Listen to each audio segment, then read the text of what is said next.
Hello and welcome to another episode of India and Global Left. Muchas gracias.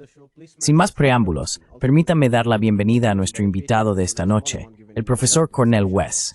El profesor West es un filósofo, teólogo, activista político, crítico social y autor estadounidense. Fue candidato independiente en las elecciones presidenciales de Estados Unidos de 2024 y es una voz importante en la política de izquierdas, no solo en Estados Unidos, sino en todo el mundo. Profesor West, Meising a Indian Global Left. Sin número de ratings.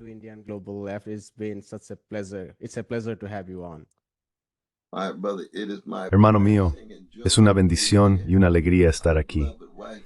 Mi amada esposa, Anaíta, y yo te vemos con regularidad para obtener un análisis y una visión del mundo profundamente de izquierdas. Te saludo y creo desde lo más profundo de mi corazón, amigo, que eres una fuerza para el bien de muchas maneras diferentes.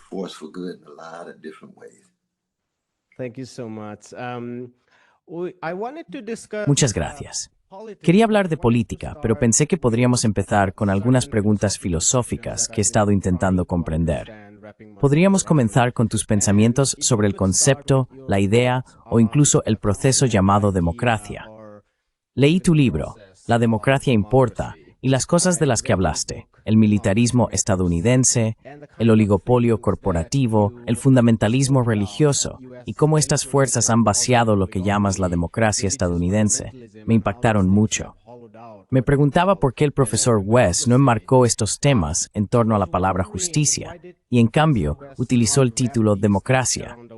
Porque, viviendo bajo una democracia electoral en la India, y viendo lo que ha estado ocurriendo en Estados Unidos, me resulta difícil pensar en la democracia o en el proceso democrático, no me hará su vista de justicia. Entonces, ¿cuál es el vínculo entre justicia y democracia? ¿Y por qué leíste este libro, La Malacarstia?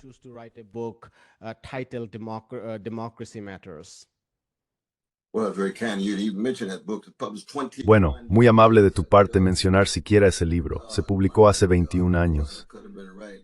Dios mío, Dios mío. Por supuesto, podría haberlo escrito anoche, dada la codicia organizada, el odio convertido en arma y la indiferencia sistematizada hacia los débiles y vulnerables que estamos viendo en la América fascista. Pero mira, creo que lo importante para mí, hermano mío, es que yo provengo de la lucha por la libertad negra. Y la lucha por la libertad negra utiliza principalmente la palabra libertad, muy al estilo de la tradición marxista. Verás, no existe una tradición marxista de hablar sobre la justicia. Apenas se encuentra la palabra justicia en todo el corpus de Marx. Él habla de libertad, en parte por la influencia hegeliana, pero también porque la libertad es mucho más abarcadora.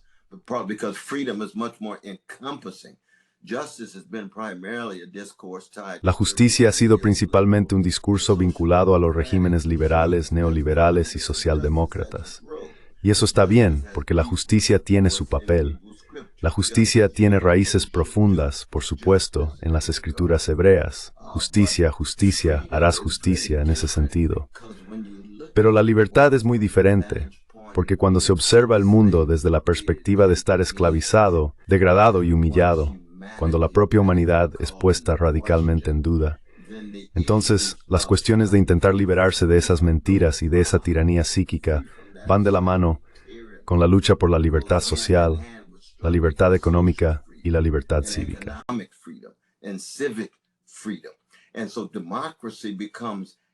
Así la democracia se convierte en un término secundario que tiene que ver con nuestro autorrespeto, autodeterminación y autodefensa. Cómo intentamos crear concepciones de sociedad en las que la gente tenga el poder. Y eso es Demos Kratos, el gobierno del demos, de aquellos a quienes los últimos llamarán gente común. James Cleveland, el gran cantante de gospel, los llamaba personas ordinarias. Shirley Chisholm dijo que, por el amor de Dios, tenemos que dar más poder al pueblo. El partido Pantera Negra decía, poder para el pueblo, de modo que la libertad esté en el centro. Pero por eso el amor es tan importante para el movimiento de liberación negra. ¿Ves? Porque no hay emancipación de las mentiras supremacistas blancas sobre uno mismo, y mucho menos de las conexiones entre la supremacía blanca, el capitalismo depredador y las tendencias imperiales, los tentáculos en todo el mundo.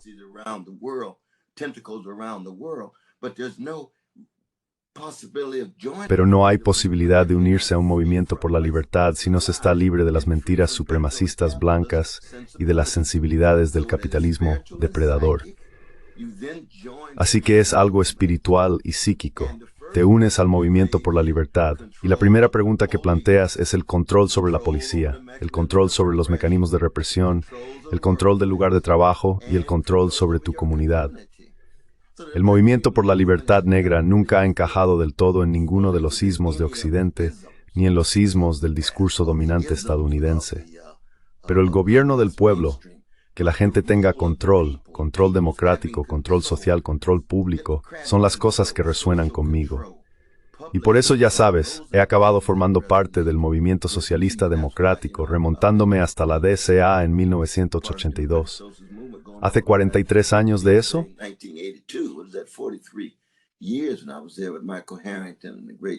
Y yo estuve allí con Michael Harrington, el gran Stanley Aronowitz, Barbara Ehrenreich, Dick Denich y tantos otros que participaron, cada uno desde su propio punto de vista. Luego Manny Marable y yo nos acercábamos a ello, la hermana Paula y los demás, desde el movimiento por la libertad negra. Y por supuesto, como sabes, de eso trataba mi campaña. ¿Ves? ¿De qué trataba mi campaña? De la abolición de la pobreza, la abolición del IS, la disolución de los monopolios financieros, la disolución de los monopolios de las grandes tecnológicas, la disolución de los monopolios industriales. Pues bien, eso es el control del pueblo, eso es el control democrático. Ahora, Debs hablaba de ello en términos de ¿qué? De la nacionalización de la industria.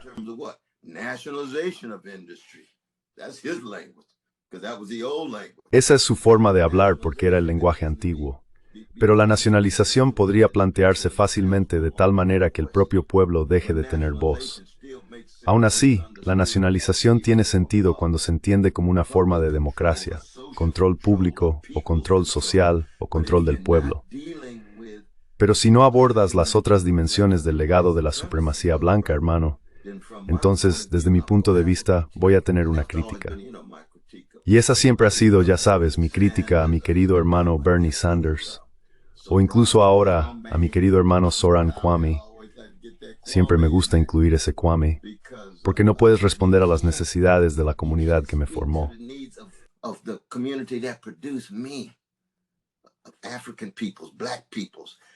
Pueblos africanos, pueblos negros. Y entiendes esto en la India en relación con los Dalits también, ¿verdad? Si solo se habla de clase, no se aborda la cuestión de los Dalits. Por supuesto, hay que enfrentarse a la pobreza.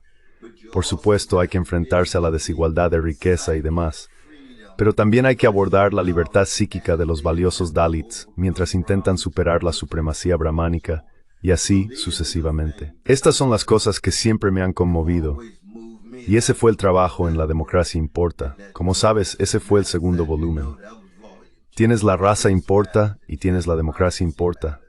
Ambos están inextricablemente ligados, de ninguna manera idénticos, pero profundamente inseparables.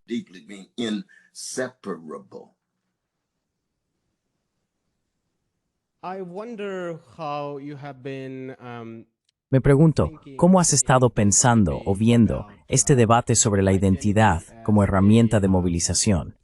Quiero decir, ha habido un debate dentro de la izquierda sobre si eso es eficaz o no. Algunos en la izquierda han abandonado por completo la cuestión de la identidad, y no creo que eso sea útil en absoluto. Pero para quienes la vemos como un tema muy importante, sigue existiendo la cuestión de las estrategias de movilización. En la India, por ejemplo, el pensador Dalit, Anand Teltumde, dice que por un lado se convierte en un movimiento eficaz. La propia movilización Dalit se convierte en una forma muy efectiva de luchar el brahmanismo. Itself becomes a very effective tool to fight Brahmanism. On the other hand, it can trap you. Por otro lado, puede atraparte o alejarte de todo el proyecto de lo que se llama la aniquilación de las castas en la India, porque la movilización en sí misma adopta la forma de casta. Y supongo que ocurre lo mismo cuando se trata de la raza. Así que, como alguien de izquierdas y proveniente de la tradición negra, ¿Cómo te sientes al ver estos debates? Por un lado, caen en binarismos muy reductivos.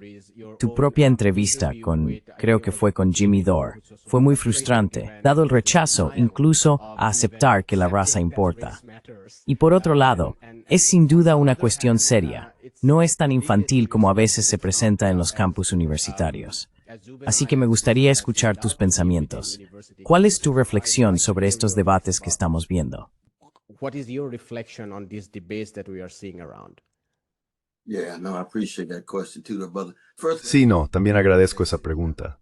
Pero primero, empecemos por un nivel básico. Todo ser humano tiene un conjunto de identidades. Y una de las cosas más fundamentales sobre la identidad humana es el deseo de protección, el deseo de asociación y el deseo de reconocimiento.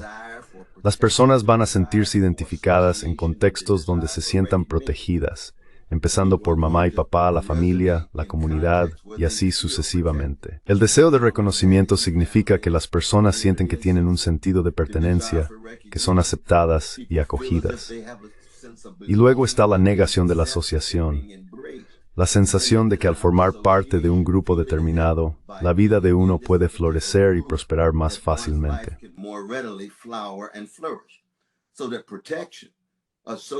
Así que esa protección, asociación y reconocimiento van a circular de muchas maneras diferentes, bajo circunstancias históricas específicas. Ahora bien, cuando has sido moldeado, digamos, en los Estados Unidos y en el imperio estadounidense por una civilización blanca supremacista, crónica y bárbara, esclavizada durante 244 años y luego bajo las leyes de Jim Crow durante otros 100 años, y cada 2 días y medio un hombre, mujer o niño negro es linchado, entonces la protección que buscas va a encontrarse en una comunidad que la proporcione. Dadas las condiciones de segregación, por supuesto, la raza va a tener peso.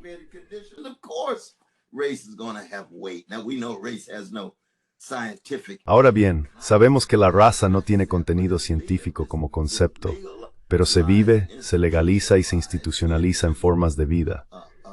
Lo mismo ocurre con el reconocimiento. ¿Quién va a reconocer tu humanidad? ¿Con quién te vas a asociar para obtener protección? Así que en ese sentido, la raza siempre va a tener un peso importante en cualquier sociedad supremacista blanca. Lo mismo ocurriría en una sociedad de Dalits y Brahmanes, y así sucesivamente. Diría lo mismo sobre el patriarcado y otros sistemas similares. Pero no se trata de esa política de identidad barata, superficial y descafeinada asociada con la política liberal y neoliberal, esa que solo moviliza a estas comunidades para defender el capital, para dividir y conquistar.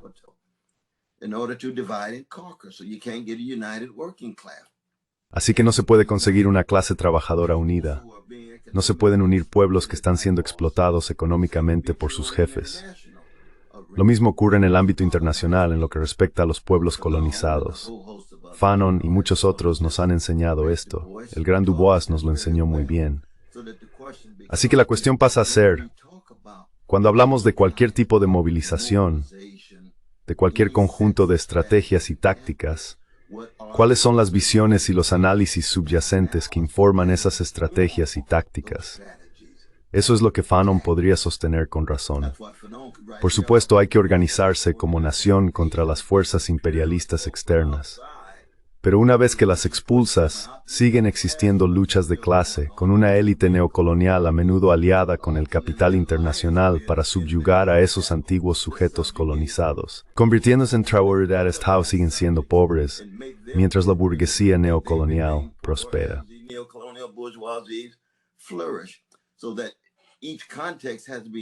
Así que cada contexto debe analizarse a la luz de lo que Gramsci llamaría una coyuntura histórica.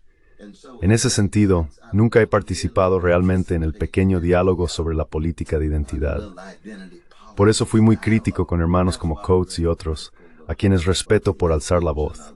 Pero cada vez que se fetichiza la supremacía blanca y no se logra conectarla, no se logra fundamentarla, en los modos de producción capitalistas depredadores y en los tentáculos imperiales de esas sociedades capitalistas, se acaba simplemente incorporando a la gente en regímenes liberales y neoliberales, con rostros negros en puestos de poder, mientras las masas de personas negras siguen viviendo vidas de ruina y desastre.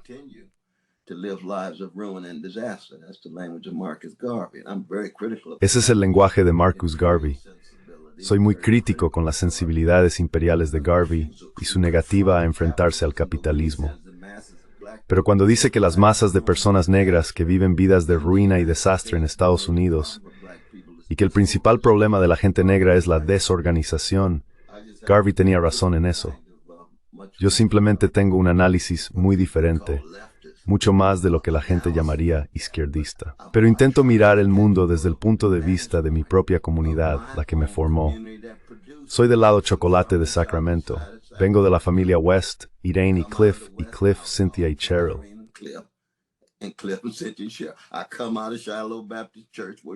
Vengo de la iglesia bautista de Shiloh, donde había pastores que amaban al pueblo.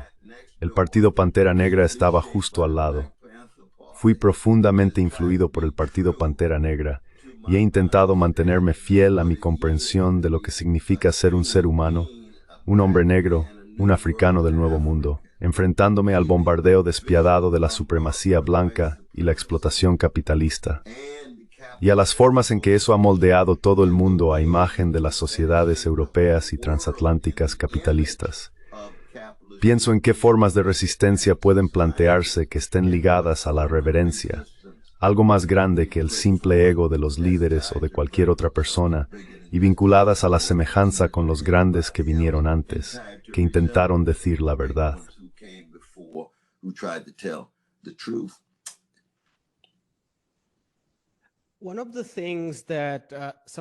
Una de las cosas que a veces me inquieta en las conversaciones en Estados Unidos sobre la tradición negra es que las tradiciones radicales que hemos visto recientemente, bueno, en la medida en que puedan llamarse radicales, pero llamémoslas así por ahora. Me refiero al movimiento de Sanders y a todas las corrientes que se unieron para crearlo. No estoy pensando necesariamente en Bernie Sanders en sí, sino en el movimiento de base que se unió para hacerlo posible. Ivry Twantether, Nuatarorg, y una de las es que Torsranger Nira ausent, o manes ausentic findes these needs. Or at least missing as a black tradition within it. We had Professor Gerald Horn and we discussed this. Tuvimos al profesor Gerald Horn y hablamos sobre la historia de cómo la tradición radical negra ha sido destruida, remontándonos al Partido Pantera Negra. Así que quería preguntarte, como pensador dentro de esa tradición, ¿cómo ves la forma actual de la tradición radical o las manifestaciones contemporáneas de la tradición radical negra? Me inquieta mucho cuando la gente dice que todo lo que queda de la tradición negra ahora es la acción afirmativa o la DEI, o simplemente ceder al Partido Demócrata del establishment. Me cuesta mucho imaginarlo de esa manera. Entonces, ¿cuáles son algunas de las tradiciones radicales en las que aún tienes esperanza?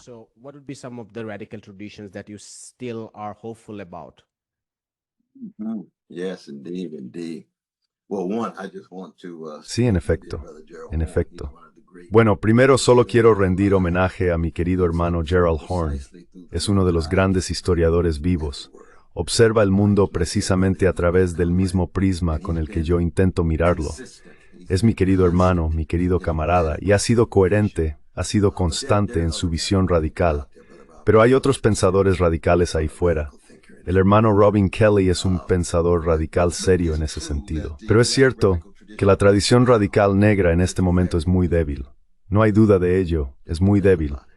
Porque muchos de los movimientos y líderes sufrieron asesinatos literales, sufrieron encarcelamiento.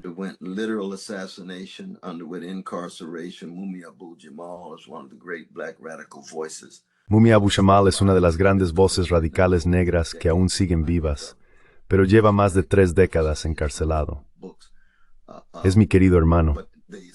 Tuve la bendición de escribir los prólogos de sus poderosos libros, pero el asesinato, el encarcelamiento, la trampa y la prisión de tantos de nuestros líderes, y luego las difamaciones que se han difundido porque se les considera demasiado utópicos, demasiado alejados del ámbito de lo posible, hacen que legados de Robson W. Du Bois, Ella Baker, Fannie Lou Hamer y otros queden relegados.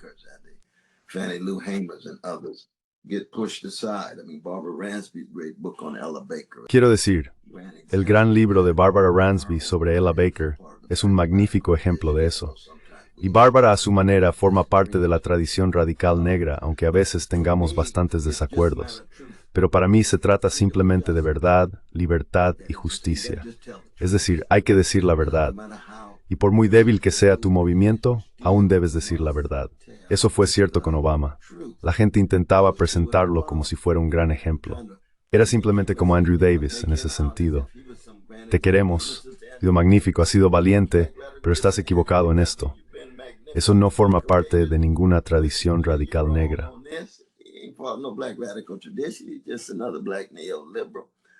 Es solo otro neoliberal negro que va a capitular, acobardarse y someterse a Wall Street y a las grandes tecnológicas, y que impondrá sus políticas imperialistas con, ¿qué? 6, 7 guerras al mismo tiempo, 25,000 bombas lanzadas, y le dieron un premio de la paz. Oye, tenemos que decir la verdad. La gente pensaba que en aquella época el hermano Tavi Smiley y yo simplemente estábamos pasando por la pobreza también. Fuimos críticos con Obama, críticos con los drones, críticos con las guerras. De algún modo se interpretó como una cuestión de animadversión personal. No. Estábamos intentando mantener viva la mejor parte de una tradición radical negra que se ha intentado enterrar.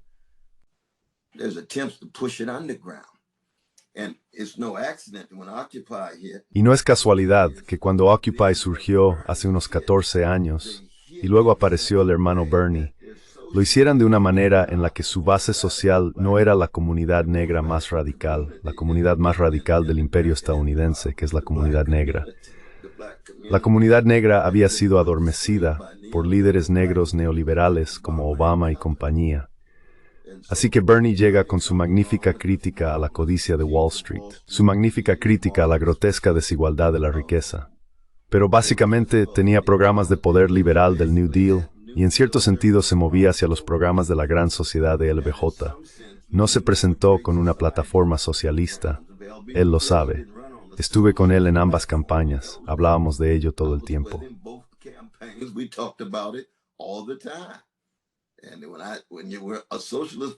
Una plataforma socialista trata de desmantelar los monopolios. Se trata del control popular sobre la industria, las finanzas, las grandes tecnológicas y el lugar de trabajo.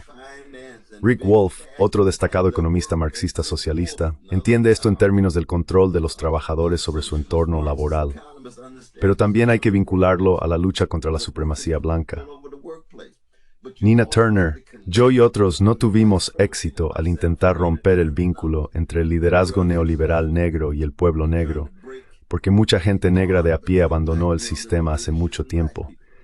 He enseñado en prisiones durante 47 años, y la mayoría de los hermanos allí ven con claridad la corrupción.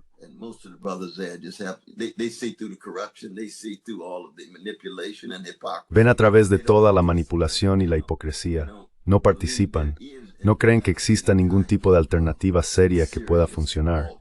Así que tienen que buscarse la vida y sobrevivir, pero no van a participar ni a ser cómplices de la corrupción. La campaña de Bernie fue muy importante, pero su base social no era la comunidad negra. Tenía algunos sectores, voces como la mía, pero no era la comunidad negra. ¿Y qué significaba eso? Significaba que no iba a hablar demasiado sobre la policía.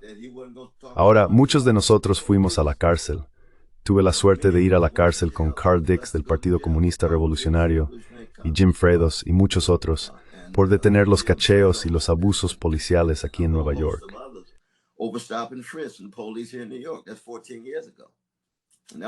Eso fue hace 14 años, bajo Bloomberg. Obama vino a Nueva York y dijo, Bloomberg es el mejor alcalde que conozco. ¿Cómo va a ser el mejor alcalde que conoces cuando está metiendo en la cárcel a hombres y mujeres negros y morenos, especialmente a los hermanos negros y morenos por miles? Es porque no cuentan. Y eso siempre es una señal. Genocidio en Gaza, los palestinos no cuentan. Desposesión de tierras en Cisjordania, robo de tierras, se ve en No Other Land, Fords. New York Times igual. Los negros pobres no cuentan. Les preocupan la clase media, les preocupan los líderes reunidos.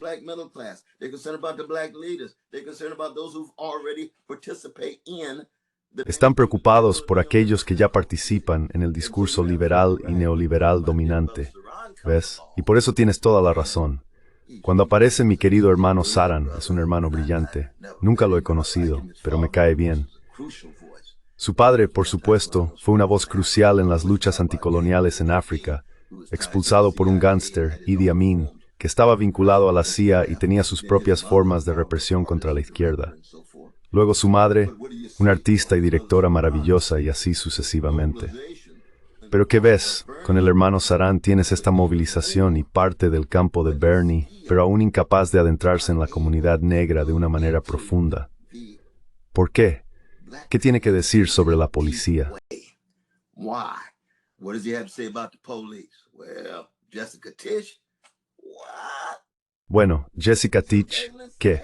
¿Un estado de vigilancia que proporciona datos a la administración de Trump para el ICE?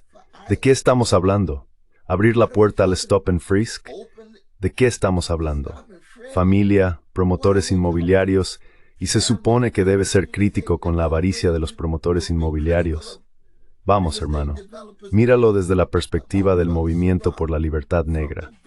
Yo fui, por supuesto, un gran partidario del hermano, pero siempre con una crítica, porque el problema es que, si miras a Estados Unidos principalmente a través del prisma de los inmigrantes voluntarios, hermano, vas a tener una mentalidad de colonizador, y su base, que muy a menudo son gentrificadores importantes, tiene una sensibilidad de gentrificador. Have a gentrifier sensibility. So when you get up and give a speech and you start off with Así que cuando te levantas y das un discurso y empiezas con Debs, eso fue hermoso. Me encanta Eugene Debs. Debs es mi hermano ahora. Mientras haya una clase baja, pertenezco a ella. Mientras haya un elemento criminal, formo parte de él. Mientras haya un alma en prisión, no soy libre. Ese es Debs, -20, no, fue en 1918 cuando pronunció aquel gran discurso. Pero Debs pidió la nacionalización de la industria. Así que quiero decir, no tiene nada que ver con el proyecto de Mudyar Jyothishman. No se trata de congelar el alquiler ni de autobuses gratuitos rápidamente ni nada de eso. No, Debs era socialista. Seamos honestos con eso. También lo era Norman Thomas. También lo era mi querido hermano Michael Harrington, que pedía la socialización de la industria y la propiedad pública, y así sucesivamente. Así que ahí tienes al hermano Mudyar.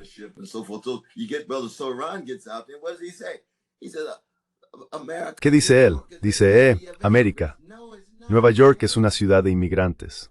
No, no lo es, amigo. No digas esa mentira. Nueva York fue construida por inmigrantes. No, no lo fue. Los inmigrantes desempeñaron un papel importante en su construcción, pero no la construyeron ellos. Primero tenías que tener la tierra, el genocidio de los pueblos indígenas. Luego tenías que tener la base económica de tu economía nacional, que fue la esclavitud de las personas negras. Esos son factores, elementos, características fundamentales de la construcción de Nueva York. Ahora, por supuesto, después llegaron los inmigrantes, los voluntarios.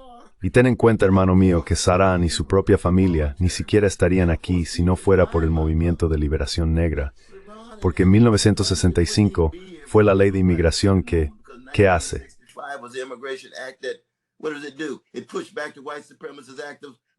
Revocó la ley de supremacía blanca de 1924, que limitaba la inmigración a europeos del norte y del oeste, y dijo, ábranla al mundo. Iba a basarse tanto en las habilidades como en los lazos familiares, y ya no en la raza ni en la etnia. Fue el movimiento por la libertad negra el que hizo eso posible. Así fue precisamente como los inmigrantes de todos los colores, con toda su maravilla, belleza y esplendor, llegaron aquí. Me alegra que estén aquí. Me alegra que Saran esté aquí. Me alegra que su madre y su padre estén aquí. Me alegra que toda la gente diversa esté aquí, musulmanes, cristianos, ateos y demás. Pero no poder ver que fue el movimiento por la libertad negra el que hizo eso posible, y luego acabar diciendo, no, este es un momento para los inmigrantes. Ese es el problema.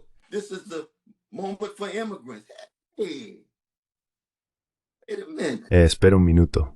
Espera un minuto. Cuida tu lenguaje, hombre. Cuida tu lenguaje. Barcos negreros bárbaros, que iban a subastas de esclavos bárbaras, camino de plantaciones de esclavos bárbaras, no eran inmigrantes. Si no puedes seguir el rastro de las acciones y sufrimientos de esas personas tan valiosas, personas negras, personas africanas, entonces falta algo. Y luego te preguntas por qué la comunidad negra no está bailando para ti. Claro que adoptan la mentalidad del colono, adoptan la mentalidad del gentrificador, pero aún así votaron un 57% porque no tenían alternativa.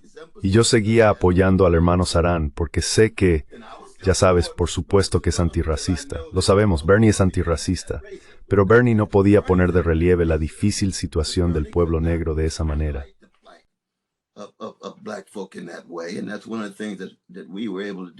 Y eso es una de las cosas que pudimos hacer en la campaña. Simplemente no pudimos despegar, porque estamos en un momento de ascenso del neofascismo tan poderoso que la gente no estaba interesada en una alternativa de izquierdas. Intentaban apoyar la criminalidad de guerra del Partido Demócrata y la criminalidad de guerra de Kamala Harris. Así que el genocidio era algo que se podía pasar por alto. Pasar por alto. Cualquiera que apoye el genocidio no tiene ninguna autoridad moral. Dejémoslo claro. Y hay otras razones, podríamos hablar de Haití y por supuesto de lo que está ocurriendo ahora mismo en Sudán y en el Afro-Common. Gracias a Dios por el Black Agenda Report, con el hermano Anthony, la hermana Margaret y los demás que intentan hacer un seguimiento de ello.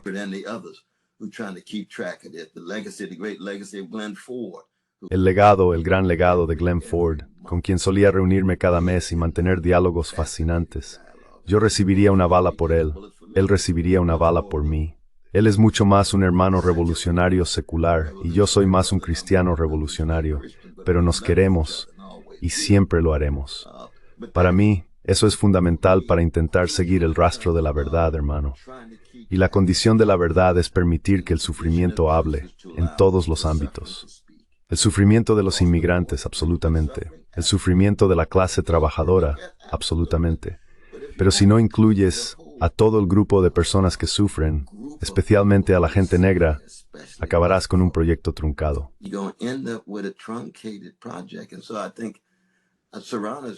Así que creo que Serrano está lo bastante al principio del proceso como para aprender y reaccionar, porque es un hermano brillante. Creo que tiene un corazón muy decente y demás. Pero todos estamos moldeados por nuestro contexto. Todos estamos moldeados por nuestras circunstancias. Y no se trata solo de él. Creo que eso también es cierto para los llamados socialistas democráticos. Digo llamados porque, quiero decir, gran parte del socialismo democrático hoy en día es en realidad liberalismo del New Deal y liberalismo de la gran sociedad, programas socialdemócratas sólidos que yo sí apoyo, pero no es socialismo en el sentido en que lo entiende la gente de la llamada, como dice el hermano Norman Finkelstein, izquierda histórica. El hermano Norman tiene razón en eso ahora, la izquierda histórica.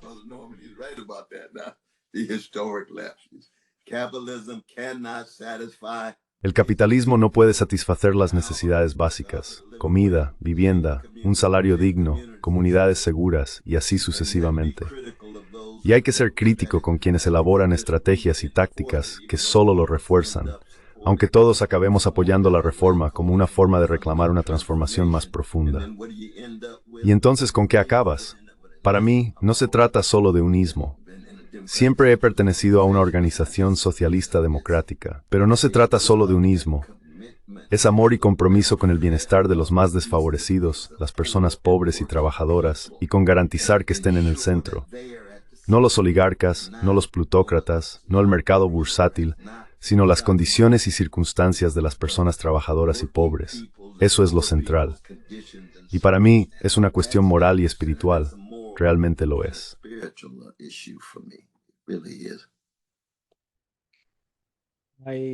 Solo estoy haciendo balance del tiempo que se me ha dado. Tengo muchas preguntas, pero estoy muy tentado de hacer una rápida en este segmento antes de continuar. Puedes hacer cualquier pregunta que quieras, hermano mío. Yes, no, that's of course. Oh. Sí, por supuesto. Sí, he estado pensando en tu comentario sobre la libertad y es absolutamente cierto que las comunidades más oprimidas, los Dalits, las personas negras en Estados Unidos y muchas otras, nos muestran esa verdad. The blacks in the United States, and we can think about many more. Pueblos indígenas, sí, sí. La libertad ha sido el eje más central de movilización, porque la experiencia inmediata es la de la opresión. Eso es absolutamente cierto. Dicho esto, también soy consciente de que la palabra libertad, al igual que señalaste sobre la justicia, que la justicia puede entenderse en términos políticos muy estrechos, tiene una comprensión más amplia cuando hablamos de justicia social. Del mismo modo, la libertad ha sido mal utilizada y tergiversada de muchas maneras. Para los neoliberales, la libertad es principalmente la libertad corporativa. Para quienes nos centramos en la economía política internacional, la palabra libertad ha significado sobre todo la libertad de las finanzas internacionales para entrar y salir. Y por eso se califica a China de autoritaria.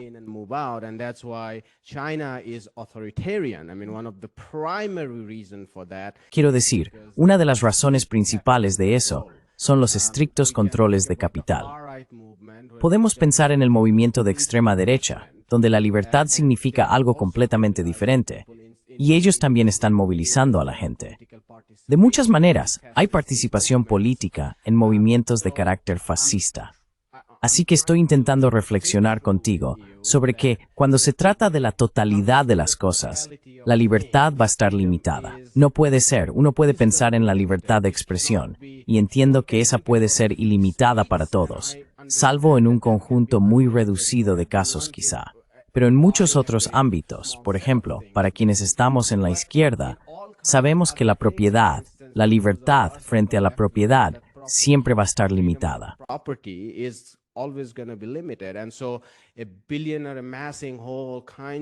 Así que, un multimillonario que acumula todo tipo de tierras, quiero decir, propiedades y más propiedades inmobiliarias, implica que habrá personas sin hogar, porque la tierra es, en la práctica, limitada. Así que, cuando intentamos pensar en la libertad de una manera integral, van a existir restricciones. Y cuando llegamos a la cuestión de qué constituye una restricción efectiva, qué es justo y qué no lo es, tiendo a volver una y otra vez a esa misma pregunta sobre lo que es justo y lo que no, remontándome a todos los filósofos desde Adam Smith hasta el que quieras nombrar. Y así, la cuestión de la justicia surge una y otra vez. Si desechamos eso, ¿sobre qué base podríamos evaluar qué tipo de libertad es legítima y qué tipo de libertad no lo es?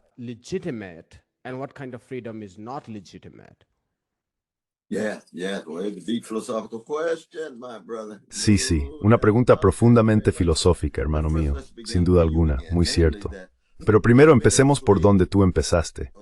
Cuando has sido esclavizado, o cuando te han enseñado a odiarte a ti mismo, eso es una cierta forma de tiranía. Es una forma de servidumbre, una forma de esclavitud. Y venir desde ese punto de vista significa que la libertad va a tener mucho más peso que la justicia, porque puedes tener un salario justo en el sentido marxista, y es una broma. Todo el sistema se basa en la dominación y la explotación. Entonces solo ser más retains de resources poder en sistema twisted absurd. Relative to an unjust system of domination. You can treat a enslaved brother or sister. Puedes tratar con justicia a un hermano o una hermana esclavizados en la plantación, pero mientras sean dueños de la plantación, siguen siendo esclavos. ¿Ves entonces cómo la justicia siempre depende del contexto? Necesitas una noción que ponga en cuestión el propio sistema. Y no es casualidad que la justicia, remontándonos tanto a los griegos como a los romanos, digamos, en Occidente, se represente con la ceguera, ¿verdad? La libertad no tiene que ver con la ceguera. Tienes que ser capaz de ver la dominación. Tienes que ser capaz incluso de imaginar. Mudyar Jyothishman, mi querido hermano, lo señala. Es un punto poderoso.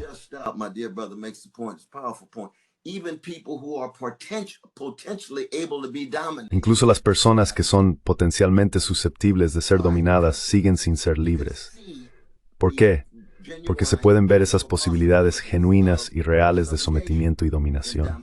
Y así de nuevo, ya sabes, Marx toma esto de Hegel, y creo que es una verdadera intuición que en realidad estamos hablando de la preciosidad de la individualidad, que siempre está ligada a la comunidad.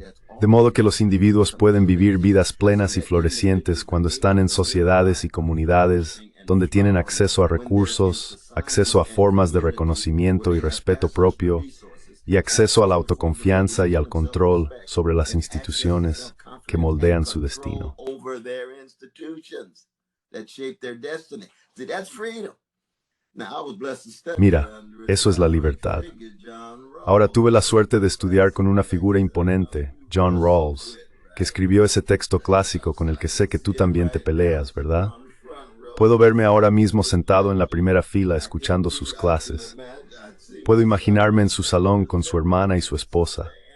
Era mi querido hermano. Discutíamos sobre esto todo el tiempo porque él venía de una tradición liberal en la que la justicia es la noción fundamental. Y nosotros decíamos, bueno, profesor Rawls, ¿qué pasa con la libertad? Bueno, tengo marcas rojas. Professor Rawls, what about freedom? Well, I have red marks. It's only one footnote to Alvin Ailey's books on Marx and the whole. Es solo una nota a pie de página. El libro de Alvin Ailey sobre Marx, solo una en todo el libro. Josh Cohen y los demás le pusieron esa presión. Entonces Rawls tuvo la amabilidad de decir, quizá debería leer a Marx. Leyó a Marx un verano en alemán, 4 textos principales, la ideología alemana y otros, y volvió diciendo, vive en un mundo ajeno al mío. Fue muy honesto porque todo trata sobre la libertad colectiva, la libertad social, el control sobre el modo de producción, y así sucesivamente. Y la gente dice, bueno, es autoritario, es fascista, es el camino hacia la servidumbre y cosas por el estilo. No hay duda de que el control colectivo puede a su vez conducir al control de una élite como el control del partido. Itself lead toward elite control, like party control. If people don't have control over the party, then Si la gente no tiene control sobre el partido, entonces acabas con otra forma de control por parte de la élite. all of these notions. No hay duda de eso. Está sujeto a abusos. Ahora bien, todas estas nociones, hermano mío, son susceptibles de manipulación y abuso. Libertad, justicia, independencia. Probablemente el lenguaje sea mucho más conservador si retrocedes hasta Edmund Burke. Recordarás que él hablaba más de libertad ordenada y le preocupaba el deslizamiento hacia la licencia, mientras que la libertad en sus inicios era un tipo de discurso diferente, mucho más vinculado a la izquierda en aquel momento. Pero se puede ver cómo todas estas nociones son apropiadas de diversas maneras. Así que los conservadores acaban hablando. Milton Friedman hablaba de libertad económica. Conservatives end up talking about Milton Friedman talking about economic freedom. Well, he's really talking about liberty for individuals. He's not talking about En realidad está hablando de la libertad de los individuos. No está hablando de la libertad de las comunidades de clase trabajadora, pobres y demás. Pero lo que no vio, por supuesto, fueron las formas en que la concentración de poder en el sector privado podía dar lugar a formas muy atroces, no solo de explotación, sino también de dominación. Hayek dice, camino de servidumbre, cree que solo hay un camino. Hay muchos caminos hacia la servidumbre. serfdom. He thinks it's only one. Y ese es uno de los puntos que las tradiciones marxista y socialista comprenden. Pero hay que fundamentarlo en la experiencia del contexto histórico de las personas. But you have to. Y ahí es donde la supremacía blanca y la supremacía masculina desempeñan un papel importante. White supremacy, male supremacy plays an important role, and that's why we defend our precious gays and lesbian and Y por eso defendemos también a nuestros queridos gays, lesbianas y personas trans, porque estas son cuestiones morales y además están vinculadas a ciertas formas de tiranía en relación con sus experiencias vividas. Pero si te quedas solo ahí, entonces no llegas al modo de producción capitalista, no llegas al imperialismo. Así que será difícil entender lo que está ocurriendo en el genocidio de Gaza y por qué Estados Unidos y los países europeos están autorizando y patrocinando este genocidio bárbaro, la limpieza étnica y el régimen de apartheid y así sucesivamente. Hay que ser capaz de contar toda la verdad. Y contar toda la verdad significa que somos críticos con nosotros mismos, porque todos estamos moldeados por las mismas cosas de las que estamos hablando. the very things we're talking about. I just wanted to reference for our Solo quería mencionar, para nuestros espectadores, la teoría de la justicia de Rawls y también la idea de la justicia de Amartya Sen, que fue escrita como una respuesta a la teoría de Rawls. Y es mucho más completa en muchos aspectos, porque tiene en cuenta las tradiciones orientales, o mejor dicho, las tradiciones asiáticas y del sur global. Se basa en tradiciones budistas, en la filosofía india antigua y en tradiciones chinas, y también profundiza más en cuestiones de género y en cierto grado en la tradición marxista, aunque no de manera muy satisfactoria. Por supuesto, no hay un compromiso sustantivo con la tradición Dalit, ni con la tradición negra. Ah, y Betke, ¿dónde está ese Betke y su dedo, sí? Así, eso es Avenue Islam perdido. No, but Sen shifts to talk about capabilities. Zen pasa a hablar de las capacidades y de las diversas formas en que se desarrollan. Es una manera de abordar contextos históricamente específicos. Rawls trabaja con criterios abstractos dentro de la tradición kantiana. Así que, en realidad, se trata de enfoques muy diferentes. Yo me inclino mucho más por Zen, como puedes imaginar. Pero leemos a ambos con atención para ver qué ideas profundas ofrecen y qué limitaciones tienen los dos. Relares Caris Mengnowers. But I'm glad you raised the great Sen. Sí, aquí tienes este hermoso ejemplo sobre una flauta y tres niños que reclaman su posesión. El primero dice, la madera proviene del bosque de mi padre, así que debería ser mía. El segundo dice, soy el mejor flautista, así que debería dárseme a mí. Y el tercero dice, nunca podría permitirme una, así que debería dárseme a mí. Estos representan tres tradiciones diferentes, la tradición libertaria, la tradición utilitarista y la tradición socialista o igualitaria. Y Zen dice que es muy difícil responder de una sola manera hasta que se tenga más información sobre qué tipo de objeto de utilidad es esta flauta. ¿Es como la educación básica? ¿Es como la astronomía? En realidad, todo se reduce a necesitar más y más datos para llegar finalmente a una única respuesta, si es que se desea una. De lo contrario, la idea de justicia tiene múltiples dimensiones asociadas a ella.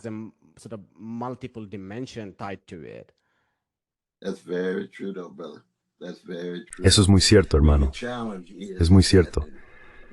Quiero decir, el problema es que empezaste con la estrategia y las tácticas. Sabes, solíamos decir hace años que si la gente pobre y trabajadora pudiera votar alcanzar la libertad, la clase dominante haría que votar por la libertad fuera ilegal. Y hay algo de verdad en eso. Tienes que usar el sistema electoral, pero es tan estrecho, vacío, recortado y tan dominado por el gran dinero que ambos partidos están completamente corrompidos. Y si no puedes proponer alguna alternativa, entonces vas a seguir produciendo esas figuras que decepcionan al pueblo, porque o acaban vendiéndose, y no creo que el hermano Serrano vaya a venderse.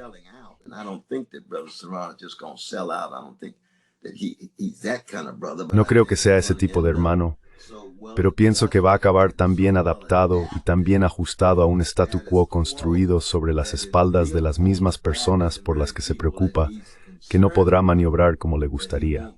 Muchos de nosotros estuvimos allí con David Dinkins. David Dinkins también era miembro de la DSA.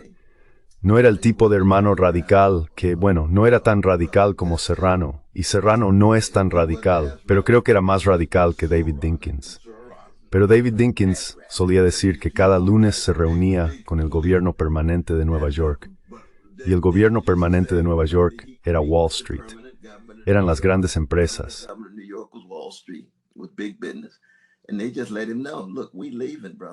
Y simplemente le dijeron, mira, nos vamos, hermano. Si piensas en algún tipo de programa progresista serio, nos vamos de la ciudad. Y tú dices, bueno, enfréntalo, hombre. Ya sabes, así es como se lidia con los matones. Así es como se lidia con Trump. Trump actúa como si fuera tan duro. Y me gusta que con los hermanos alrededor de Trump simplemente lo enfrenten. Esto es lo que creo. Esto es lo que hago. Tú no eres mi punto de referencia principal. No soy un parásito rama lucho.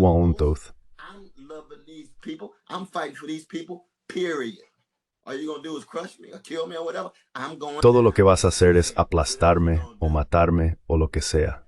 Estoy cayendo. Oye, ¿qué más vas a hacer? Pero Dinkins, Dinkins, ya sabes, hablando rápido, tío. Estaba pensando en la reelección y aún así Giuliani le ganó. Pero era ese gobierno permanente, y ese gobierno permanente es otra cosa, tío. Esos grandes negocios son otra cosa, pero hay que decirle la verdad a la gente. No mentirle al pueblo. Esto es lo que dijo Cabral, ¿verdad? No reclames victorias fáciles. No digas mentiras, di la verdad al pueblo. Esto es lo que intento hacer. Simplemente no soy capaz de hacerlo.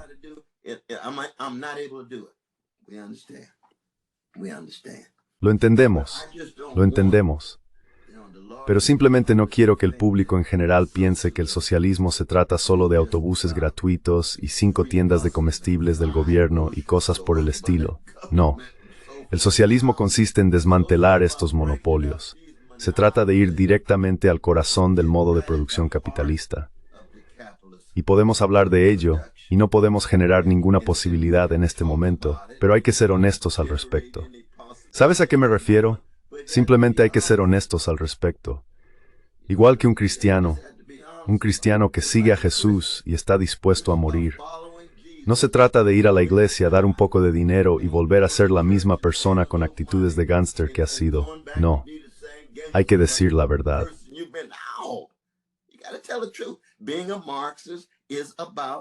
Ser marxista consiste en la transformación revolucionaria de un modo de producción capitalista que es explotador y no puede satisfacer las necesidades básicas del pueblo. Ese es el estándar. No rebajes el estándar solo porque todo se haya desplazado tanto hacia la derecha. La verdad no es así.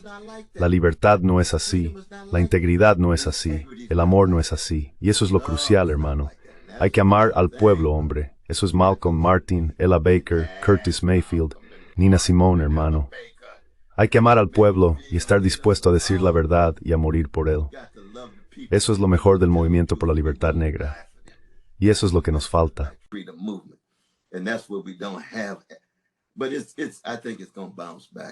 Pero creo que va a recuperarse. De verdad. Va a recuperarse. Acabo de estar con un grupo de emojis, 2.500 jóvenes negros, maravillosos, y estaban comprometidos con la solidaridad con lo que está ocurriendo en Gaza. Estaban comprometidos con la solidaridad.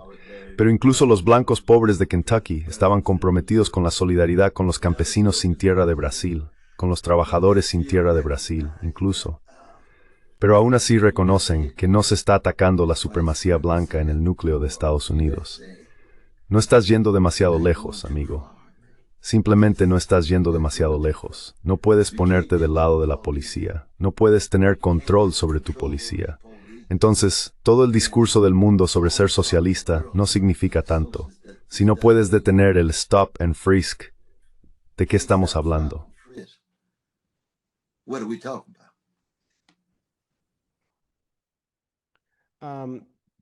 I want to Quiero hablar contigo sobre la religión. He intentado leer algunas de tus obras, y lo que entendí en el fondo es que ves la religión, en cierto modo, como una forma de decir la verdad, de cuidar a los oprimidos y de tener el valor y la convicción moral para luchar. Solo para darte un poco de contexto, vengo de una familia atea, muy opuesta a la idea de Dios. Y en el contexto indio, dado que está plagado por el sistema de castas y los problemas de la superstición, crecimos en ese entorno. El contexto también era el de los años 90 y 2000, cuando la India estaba registrando crecimiento, y existía esa sensación dentro de la clase media de que avanzábamos hacia una sociedad impulsada por la tecnología, donde la ciencia era el fundamento de la creencia y el camino hacia el progreso. bedrock of your beliefs and how you make progress. Some of these things now might sound as crude Algunas de estas cosas ahora pueden sonar como un positivismo burdo y así sucesivamente.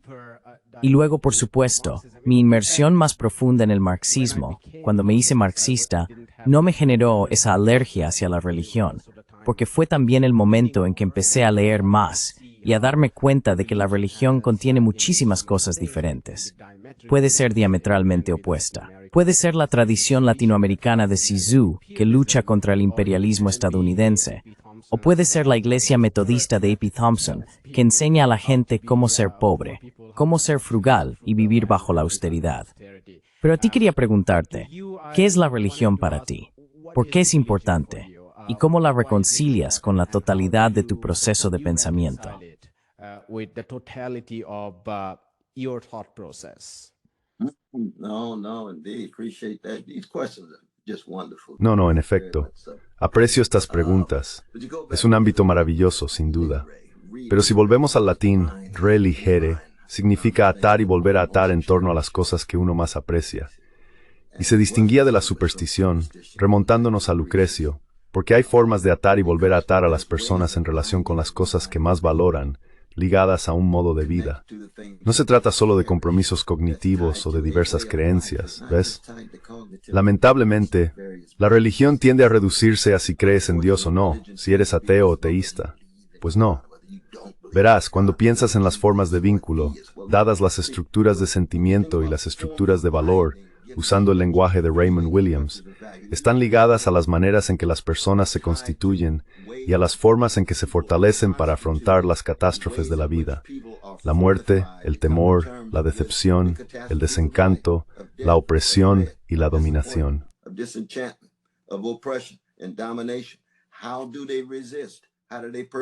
¿Cómo resisten? ¿Cómo perseveran? ¿Cómo soportan? Historias, símbolos, diversas cosas movilizadas para lograrlo. Ahora bien, ya sabes, mi tesis doctoral, la escribí hace casi 45 años en Princeton, fue publicada por Monthly Review. Dios bendiga a mi querido hermano Paul Sweezy y a Harry Magdoff.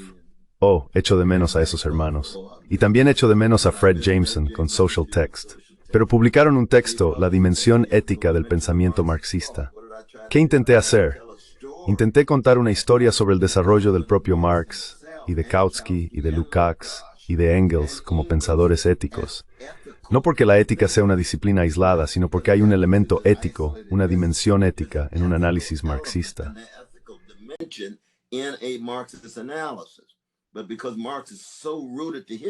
Porque Marx está tan arraigado en la historia, entiende la ética en Sittlichkeit, en un sentido hegeliano. Son las comunidades éticas las que unen a las personas. Cualquier movimiento marxista serio o cualquier partido marxista serio es aquel que tiene una dimensión ética. Si no la tiene, solo va a estar formado por una serie de gánsteres de izquierda, gente que manipula el poder, que se destruye entre sí y se domina mutuamente, y así sucesivamente. No, están ahí porque aman al pueblo, están dispuestos a sacrificarse por el pueblo, y eso se ve en el Che y en tantos otros. El amor desempeña un papel crucial aquí, y Marx era muy consciente de ello. Intenté señalarlo hace casi 50 años, y sigo creyéndolo.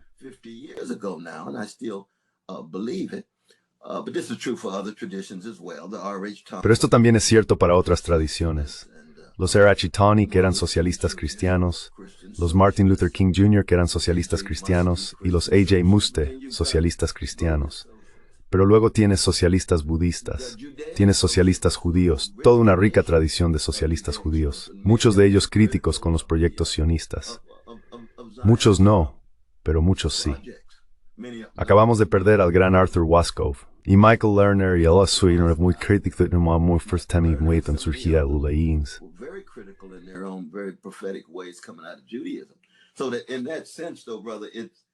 En ese sentido, hermano, creo que donde sin duda estaríamos de acuerdo es en que siempre queremos empezar con la especificidad histórica, el contexto, las circunstancias, las dinámicas que cambian con el tiempo y las personas que toman decisiones en circunstancias que no han elegido, ya sea que se unan a movimientos de libertad o a lo que tú llamas movimientos de justicia, o como queramos llamarlos, aquellos que tienen que ver con empoderar a la gente pobre y trabajadora, pero hay que tener herramientas analíticas. Ahora bien, aquí la tradición religiosa se queda corta. No tiene teorías sociales ni herramientas analíticas para comprender las estructuras de dominación de manera específica.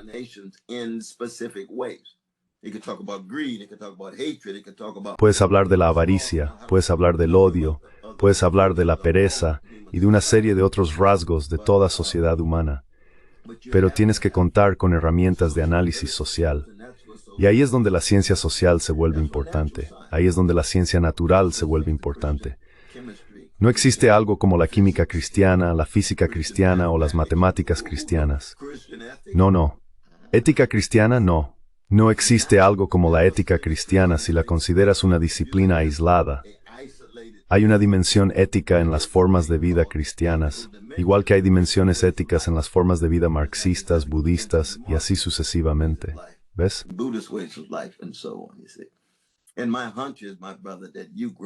Y mi intuición, hermano, es que cuando crecías te encontrabas con mucha gente profundamente religiosa en las mismas manifestaciones, yendo juntos a la cárcel, teniendo conversaciones interesantes. Mi hermano Carl Dix y yo, él es ateo hasta la médula, comunista hasta la médula. Por supuesto, yo recibiría una bala por él. él recibiría una bala por mí.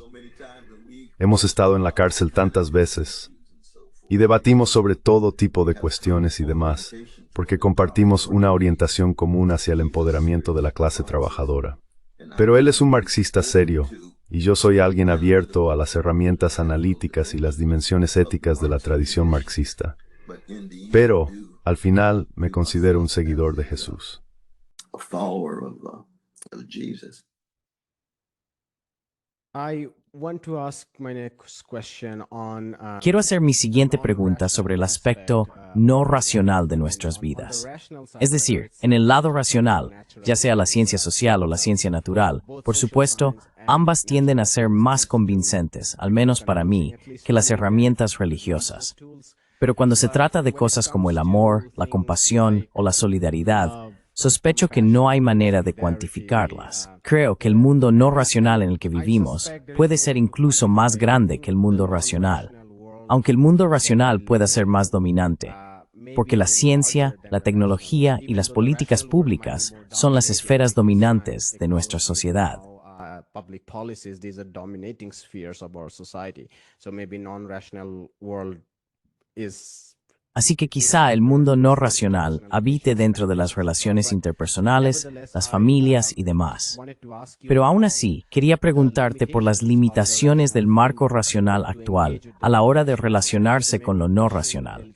Para concretar un poco más mi pregunta, he estado pensando en la utilidad del análisis marxista cuando se aplica a una obra de arte, una obra literaria o la música. Lo que encontramos es que el marco marxista puede funcionar muy bien al analizar el tema, sobre quién escribe o pinta el autor o el pintor, cómo se describe a la élite dominante o cómo se retrata a las personas pobres y trabajadoras.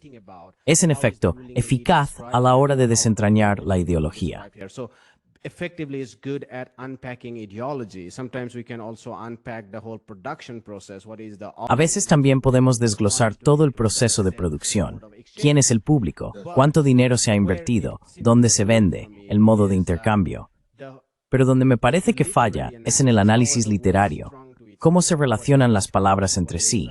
¿Cuál es el tono? ¿Cuál es su poder o capacidad para evocar emoción? ¿Toca nuestra fibra más sensible? Así que mi pregunta para usted, profesor Wes, es la siguiente. ¿Es realmente adecuado un marco marxista para un análisis literario o para analizar el verdadero valor literario? No solo la ideología y demás, sino el valor literario o artístico de cosas como la música, una obra de arte, un poema, etc. Things like music, piece of art, poem, etc. Yeah, oh Lord, we could have a long seminar on that. Sí, podríamos tener un largo seminario sobre eso. Lea a Frederick Jameson, lea a Adorno, lea a C.L.R. James y a otros, porque yo sostendría que lo mejor del análisis marxista es indispensable, pero al final resulta insuficiente. Puede hablar de las condiciones y circunstancias en las que se producen esos textos. Puede hablar de la historia dentro del texto, ya sean las notas musicales en Beethoven, Coltrane o Aretha Franklin o las frases de Joyce, Toni Morrison o Jonathan Swift, porque hay historia en el propio texto. La historia de las palabras, la historia del género y así sucesivamente. Pero al final se trata de cómo afrontar la muerte, el temor y la decepción y de reflexionar su propia finitud. And reflecting on one's own finitude. You see, the assumption of any Marxist analysis. Verás, la suposición de cualquier análisis marxista es que la finitud es historicidad, modos de producción o algo por el estilo. Y eso es cierto. Pero la reflexión sobre la naturaleza de la finitud en sí misma. ¿Por qué muere la gente? ¿Qué hizo Marx cuando murió Jenny? Caminaba por la casa con su retrato en la nieve, autodestructivo. Engels tuvo que ir a buscarlo. Uno pensaría que debería haberse preparado, que debería haber estado fortalecido para eso. Pero sabemos que el amor duele así de profundo, porque amaba a Jenny. No siempre fue fácil, pero amaba a Jenny. Lo sabemos, y eso es humano. Es solo un ejemplo. ¿Por qué Balzac era su novelista favorito? Balzac era realista, pero hablaba de la lucha de clases. Y además escribía con fuerza. Creo que Stendhal es mejor escritor, pero sobre eso habríamos tenido una discusión a nuestra manera.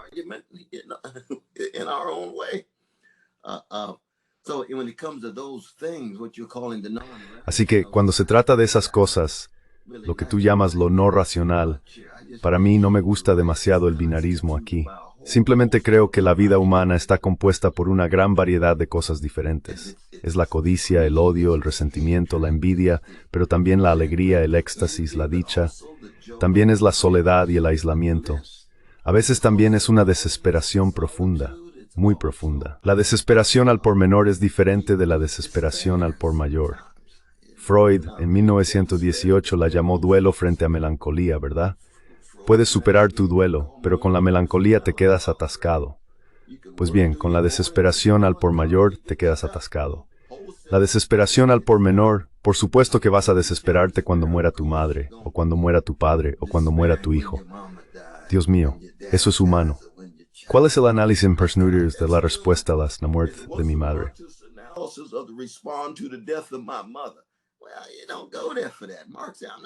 Bueno, no vas allí por eso, Marx. No estoy intentando explicarlo todo. Estoy intentando comprender el modo de producción capitalista y su fetichismo de las mercancías y por qué estos valiosos trabajadores están siendo dominados y explotados de esta manera, dada la relación asimétrica de poder en el lugar de trabajo. Y puedo contar toda una historia sobre eso, que surge del feudalismo. Esa es la genialidad de la tradición marxista. ¿Ves lo que quiero decir? Así que no quieres aplicarlo a cosas para las que él mismo reconoció que no se trata de una explicación universal de todo. ¿Cuál es el análisis marxista de los protones y los neutrones? No tiene nada que decir sobre eso. Deja eso a los físicos. Así que en ese sentido, puedo apreciar a Marx de esa manera. De verdad que sí, realmente lo hago. No creo que ninguna teoría tenga el monopolio de toda explicación. Ninguna teoría.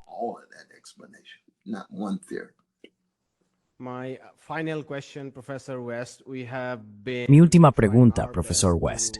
Hemos estado haciendo todo lo posible por aumentar la solidaridad internacional en un momento en que las divisiones se han agudizado drásticamente y Estados Unidos se está desplazando cada vez más hacia la derecha. El sur global, en particular, ha sido estrangulado, no por primera vez, pero probablemente de una manera muy evidente. Mi pregunta para ustedes: si pudiera compartir algunas reflexiones sobre la solidaridad internacional, ¿cómo debemos profundizar y emplearla? Por supuesto, recientemente, el genocidio argentino ha muerto muchas personas, aunque sea de una tragedia, Timo.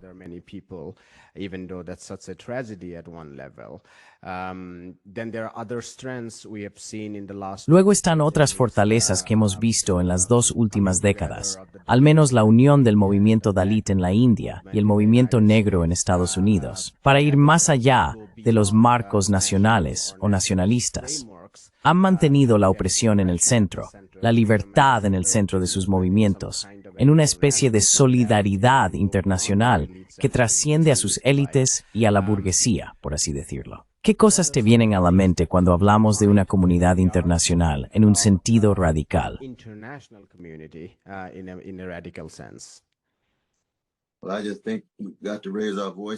Pero creo que tenemos que alzar nuestras voces con la mayor fuerza posible, especialmente por los pueblos que sienten que han sido completamente ignorados y abandonados.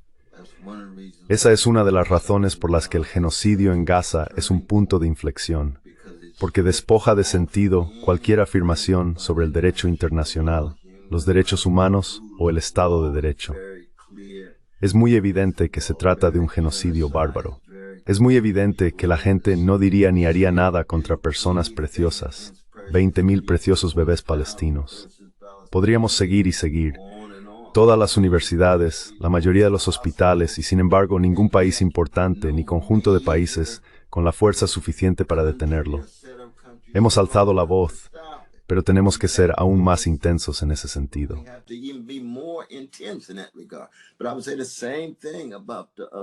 Pero diría lo mismo sobre Sudán y sobre intentar seguirle la pista a AFRICOM y a los diversos tentáculos imperiales de Estados Unidos y de los países transatlánticos.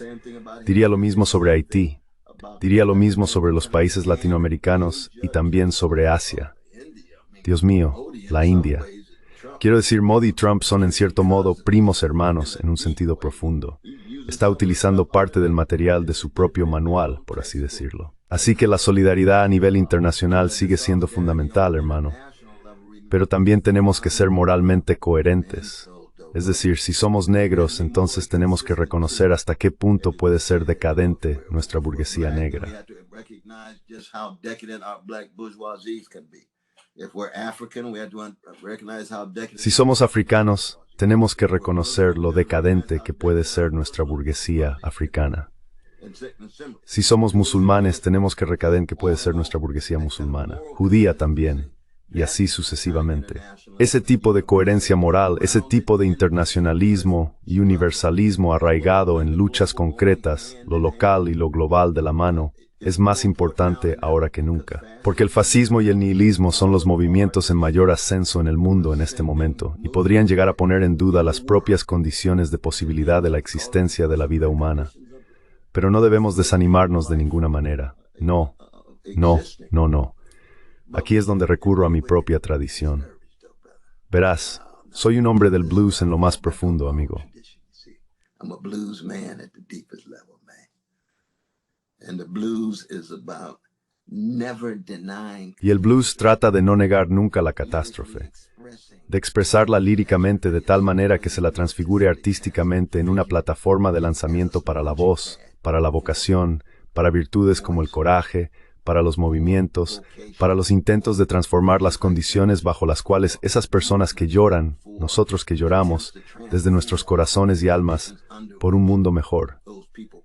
Ese es el tipo de elemento utópico que nunca, jamás se elimina. Ningún campo de concentración, ningún fascismo, ningún Trump, ningún Modi ni lo que sea, puede arrebatárnoslo, hermano, en absoluto. Y para la gente negra durante 400 años, es en cierto modo incluso un milagro que estemos aquí en nuestro sano juicio, dado el nivel de odio con el que hemos tenido que enfrentarnos y soportar. We've had to come to terms with, and tear, and trauma. And yet we still here swinging, brother. Y aún así seguimos escuchándolo, con ritmo, hermano. Y no significa nada si no tiene ese swing. Eso es Duke Ellington. Convertir la disonancia en una forma de vida ligada a la resistencia. Es una tradición hermosa. Cada comunidad, cada imperio, cada civilización tiene sus formas de resistencia, algunas religiosas, otras no religiosas, se superponen y así sucesivamente. Pero solo queremos acentuar las dimensiones morales y espirituales de ello, muy especialmente. Mantén el estilo y la sonrisa. Pero hermano, este fascismo que se intensifica es bárbaro, tío. Tú lo sabes y yo lo sé, y no podemos intentar desodorizarlo ni suavizarlo. Tenemos que decir la verdad tal como es. Deodorize it and soften it. We got to tell the truth for what it is. We'll leave it at the Lo dejaremos en este espíritu revolucionario, diré. Profesor Wes, ha sido un privilegio increíble y una gran experiencia de aprendizaje hablar con usted. Muchas gracias por su tiempo. Thank you so much for your time. De saludo tu Amiri, Denver. Hi, my name is Ayushman. Hola, me llamo Ayushman. Junto con Mudyar Jyotishman, hemos creado esta plataforma. Durante los últimos 2 años, hemos intentado generar contenido para las fuerzas de izquierda y progresistas. Hasta ahora, hemos entrevistado a economistas, historiadores, comentaristas políticos y activistas. Si te ha gustado nuestro contenido y quieres que construyamos un archivo para la izquierda, tengo 2 peticiones para ti. Por favor, considera hacer una donación a la causa. El enlace está en la descripción de abajo. Y si no puedes hacerlo, no te sientas mal. Siempre puedes dar me gusta a nuestros videos y compartirlos con tus camaradas. Por último, no olvides pulsar el botón de suscribirte. Don't forget to hit the subscribe button.